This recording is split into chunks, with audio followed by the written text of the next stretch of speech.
سلام، امیدوارم که حالتون خوب باشه. امروز اومدم راجع به تاریخچه نژاد شیتسو باهاتون صحبت کنم. قبل از هر چیزی باید بدونیم ما با یه نژاد اشرافی و اصیل طرفیم. قدمت شیتسو برمیگرده به 1000 سال پیش. اغلب مردم فکر میکنن شیتسو اصالتش چینیه، ولی در واقع شیتسو متعلق به سرزمین تبت هستش.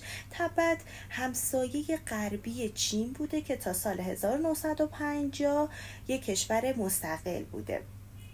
در قدیم به خاطر اینکه این نژاد بسیار نادر بوده و خیلی از نظر جثه‌ای کوچیک و ظاهری بسیار زیبا داشته، فقط مختص به اشرافزاده ها بوده. اگه مردم عادی این نژاد رو داشتن جرم حساب میشد و حکمشون اعدام بود.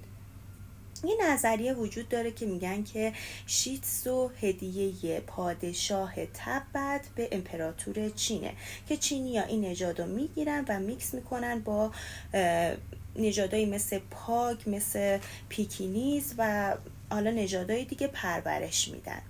توی یک تایمی توی چین داشت این نژاد منقرض میشد. مال زمانی بود که داشت انقلاب کمونیستی تشکیل میشد و این نژاد رو میکشتن.